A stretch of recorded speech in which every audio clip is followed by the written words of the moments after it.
Hello students, आज हम non metals पढ़ेंगे। जैसे कि हमने अपनी पिछली वीडियोस में मेटल्स के बारे में पढ़ा, मेटल्स की फिजिकल प्रॉपर्टीज़, केमिकल प्रॉपर्टीज़ पढ़ी और उसके यूजेस पढ़े हमने।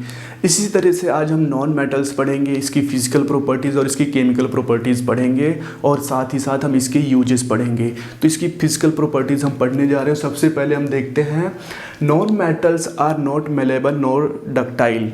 मतलब तो या तो ये मेलेबल होते हैं ना ही डक्टाइल होते हैं। दे आर ब्रिटल, मतलब तो ना इससे हम थिन शीट्स बना सकते जैसे मेटल से बना सकते थे और ना इनसे हम थिन वायर्स बना सकते हैं। दे आर ब्रिटल मतलब जब इन पे हमर से हम शीट्स बनाने की कोशिश करते हैं तो क्या होते हैं, ब्रेक डाउन हो जाते हैं, टूट जाते हैं। तो मतलब इनमें मेटल्स वाली प्रॉपर्टीज़ नहीं है। आप ऐसे देख सकते हैं ये टोटली अपोजिट हैं मेटल से। इसकी सेकेंड प्रॉपर्टी है non metals do not conduct heat and electricity. जो नॉन मेटल्स होते हैं वो हीट और इलेक्ट्रिसिटी को कंडक्ट नहीं करते हैं। ऐसा क्यों होता है? क्योंकि इनके पास फ्री इलेक्ट्रॉन्स नहीं होते हैं। जो मेटल्स होते हैं उनके पास फ्री इलेक्ट्रॉन्स होते हैं, वो लूज़ करते हैं और इलेक्ट्रोपॉजिटिव हो जाते हैं। लेकिन नॉन मेटल के साथ ऐसा नहीं होता है, इनके साथ फ्री इलेक्ट्रॉन्स नहीं होते हैं। ठीक है, लेकिन इसका एक एक्सेप्शनल केस है। जो ग्रेफाइट है वो good conductor of heat and electricity होता है। तो इस चीज़ का आपने ध्यान रखना है। और इसकी थर्ड प्रॉपर्टी है non metals are not lustrous, they are dull. मतलब जो नॉन मेटल्स होते हैं वो लस्ट्रियस नहीं होते हैं, वो शाइनिंग नहीं होते हैं। They are dull in appearance. और इसके साथ में इसका एक्सेप्शनल केस है आयोडीन, जो कि एक लस्ट्रियस होता है, शाइनिंग होता है, उसका शाइनिंग अपीयरेंस होता है। तो एक्सेप्शनल आपने ध्यान रखना है। जैसे हमने मेटल्स पढ़े थे उसके साथ भी कुछ एक्सेप्शनल केसेस पढ़े थे, same as it is non metals के साथ है।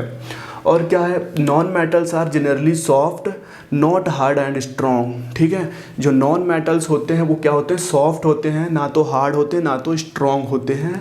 और इसका एक्सेप्शनल केस है जो डायमंड है। कार्बन का एक इलेक्ट्रोप्स होता है जो कि ये काफ़ी हार्ड सब्सटेंस माना जाता है। ठीक है, हार्डेस्ट सब्सटेंस को माना जाता है। और इसकी फिफ्थ प्रॉपर्टी है नॉन मेटल्स में be solid, liquid and gaseous. मतलब कि जो नॉन मेटल्स हैं वो किसी भी स्टेट में हो सकते हैं, सॉलिड की फॉर्म में हो सकते हैं, लिक्विड की फॉर्म भी हो सकते हैं और गैसियस की फॉर्म में होते हैं। तो ये तीनों स्टेट में एग्जिस्ट करते हैं। और इसका जो है सिक्स्थ पॉइंट है, इनका जो नॉन मेटल्स होते हैं इनका low melting and boiling point होता है। देखो क्योंकि ये सॉफ्ट होते हैं, हार्ड तो होते नहीं, और इनके बीच में जो बॉन्डिंग होती है वो थोड़ी लूज होती है, इस करके इनका मेल्टिंग एंड बॉइलिंग पॉइंट क्या होता है, कम होता है। और इसकी सेवंथ प्रॉपर्टी है दे आर नॉट सोनरस। मतलब कि जो नॉन मेटल्स हैं ये सोनरस नहीं होते हैं, ये साउंड प्रोड्यूस नहीं करते हैं। जैसे मेटल्स हैं एक दूसरे के साथ टकराते हैं तो साउंड प्रोड्यूस करते हैं, तो नॉन मेटल के केस में ऐसा नहीं है, साउंड प्रोड्यूस नहीं करते हैं। तो इस चीज़ का आपने ध्यान रखना है। और नॉन मेटल्स क्या होते हैं, इसके कुछ एग्जाम्पल्स हैं, जैसे कार्बन हो गया, सल्फर हो गया, हाइड्रोजन हो गया, नाइट्रोजन हो गया और ऑक्सीजन हो गया। तो ये सारे क्या होते हैं, नॉन मेटल्स होते हैं। तो इस तरह से हमने नॉन मेटल्स की फिजिकल प्रॉपर्टीज़ को देखा। अब हम केमिकल प्रॉपर्टीज़ पढ़ते हैं नॉन मेटल्स की, जिसमें इसकी पहली प्रॉपर्टी है जब नॉन मेटल ऑक्सीजन के साथ रिएक्शन करता है, when non metal react with oxygen to form non metal oxides. मतलब जो नॉन मेटल है जब वो ऑक्सीजन के साथ रिएक्ट करता है तो नॉन मेटल ऑक्साइड्स बनाता है। और जो नॉन मेटल ऑक्साइड्स होते हैं उनका नेचर कैसा होता है, एसिडिक नेचर होता है या तो फिर वो न्यूट्रल नेचर में पाए जाते हैं। तो इस चीज़ का आपने ध्यान रखना है। और दूसरे कुछ पॉइंट्स हैं जो आपने याद रखना है कि जो नॉन मेटल्स होते हैं वाटर के साथ रिएक्ट नहीं करते हैं। जैसे कि आपने देखा था कि मेटल जो होते हैं वाटर के साथ रिएक्ट कर जाते हैं, यहाँ पे है नॉन मेटल जो है वाटर के साथ कोई रिएक्शन नहीं करते हैं। सेकेंड पॉइंट क्या है इसमें, non metals do not react with dilute acids.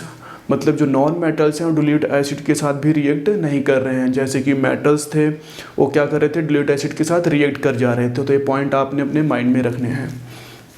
इसकी सेकेंड प्रॉपर्टी है reaction of non metal with salt solution. मतलब कि जब नॉन मेटल जो है सॉल्ट सॉल्यूशन के साथ रिएक्ट करता है, मतलब नॉन मेटल का ही सॉल्ट होता है और कोई नॉन मेटल उसके साथ रिएक्ट करता है तो क्या होता है, देखिए उसमें क्या होता है। जैसे हम एग्जांपल के थ्रू समझते हैं। यहाँ पे देखिए क्या है, सोडियम ब्रोमाइड है, ये क्लोरीन के साथ रिएक्ट कर रहा है और उसके बाद हमें क्या मिल रहा है, NaCl सोडियम क्लोराइड, और साथ में हमें क्या मिल रहा है, ब्रोमाइड मिल रहा है। तो इसमें देख सकते हैं आप क्या हो रहा है, जो हमें यहाँ ब्रोमीन मिल रहा है, तो देखिए यहाँ पे क्या हुआ, ब्रोमीन क्या हुआ, इसके सॉल्ट से इसको सोडियम ने डिस्प्लेस कर दिया। तो मतलब इसका मतलब ये है क्या कि जो कम रिएक्टिव नॉन मेटल्स हैं वो लेस रिएक्टिव को डिस्प्लेस कर देते हैं और उसके जगह खुद ले लेते हैं। मतलब जैसे same as it is metals में हो रहा था, जो ज़्यादा रिएक्टिव मेटल्स थे वो कम रिएक्टिव को डिस्प्लेस कर दे रहे थे उसके सॉल्ट से और उसकी जगह ले रहे थे, same as it is non metals के साथ भी हो रहा है जब इनको सॉल्ट सॉल्यूशन में नॉन मेटल्स रिएक्ट करते हैं। ठीक है। और तीसरी प्रॉपर्टीज़ है जो reaction of non metal with chlorine. जब नॉन मेटल है क्लोरीन के साथ रिएक्ट करता है तो क्या देता है हमें, कोवलेंट क्लोराइड्स बनाता है।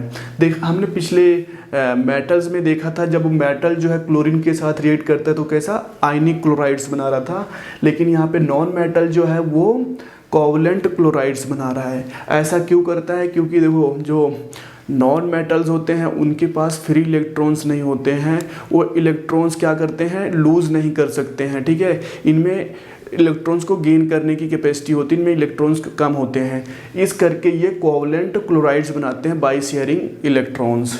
ठीक है। अभी हम पढ़ेंगे कि आयनिक और कोवलेंट कंपाउंड्स कब बनते हैं और क्लोराइड उसमें भी पढ़ेंगे हम, तो इसको डिटेल में समझ पाएंगे।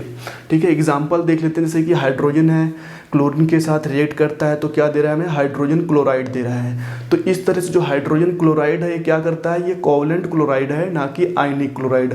आयनिक क्लोराइड में क्या होता है, इलेक्ट्रॉन्स को एक दूसरे क्या करते हैं, एक को देते हैं और दूसरा ले लेता है, लेकिन कोवलेंट क्लोराइड्स में क्या होता है, ये इलेक्ट्रॉन्स देते नहीं ना लेते हैं, ये शेयर करते हैं एक दूसरे के साथ।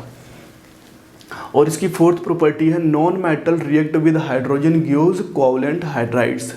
तो इसमें क्या है, नॉन मेटल जब हाइड्रोजन के साथ कंबाइन हो रहे हैं, रिएक्ट कर रहे हैं, तो क्या हमें दे रहे हैं, कोवलेंट हाइड्राइड्स बना रहे हैं। जैसे कि यहाँ पे देखना हाइड्रोजन सल्फर के साथ रिएक्ट करता है तो हमें क्या दे रहा है, हाइड्रोजन सल्फाइड दे रहा है जो कि एक कोवलेंट हाइड्राइड्स है।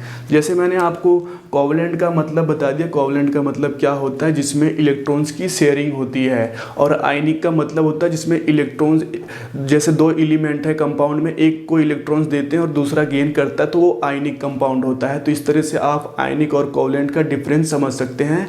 और आगे के लेक्चर्स में हम आयनिक और कोवलेंट कंपाउंड्स के बारे में डिटेल्स में पढ़ेंगे तो आप उसको और अच्छे से समझ पाएंगे। तो इस तरह से हमने chemical properties of non metals देखी और हमने देखा कि कैसे कि मेटल से कितना डिफ़र करते हैं, काफ़ी डिफरेंस है मेटल्स एंड नॉन मेटल्स में।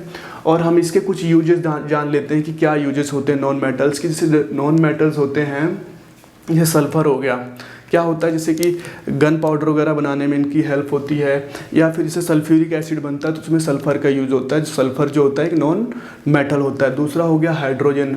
हाइड्रोजन क्या होता है, यहाँ पे आप देख सकते हैं कि हाइड्रोजन का क्या यूज़ है, एज अ फ्यूल यूज़ होता है। जो रॉकेट होता है, रॉकेट फ्यूल होता है जो हाइड्रोजन को लिक्विड फॉर्म में यूज़ करते हैं। और इसका होता है जो हाइड्रोजन होता है उसको अमोनिया की प्रिपरेशन में भी हेल्प करता है। और जैसे कार्बन हो गया, कार्बन क्या करता है, उसको ड्राई सेल्स वगैरह बनाने में हेल्प करता है। इलेक्ट्रोलाइटिक सेल्स वगैरह जो भी बनते हैं तो ये सारे नॉन मेटल्स के थ्रू बनते हैं, इसमें कार्बन की अहम भूमिका होती है। और उसके बाद जैसे कि नाइट्रोजन का देख लेते हैं, नाइट्रोजन जो है अमोनिया बनाने के लिए यूज़ किया जाता है, या फिर नाइट्रिक एसिड बनाने के लिए यूज़ किया जाता है, या फिर बहुत से फर्टिलाइज़र्स होते हैं जिसमें अमोनियम का यूज़ होता है फर्टिलाइज़र्स को प्रिपेयर करने में। तो इस तरह से बहुत से यूजेस हैं नॉन मेटल्स के, और हमने मेटल्स के भी यूजेस देखे थे। तो इस तरह से हमने मेटल्स और नॉन मेटल्स को पढ़ा। अब हम एक समरी देख लेते हैं जो मेटल्स और नॉन मेटल्स को कंपेयर कर रही है।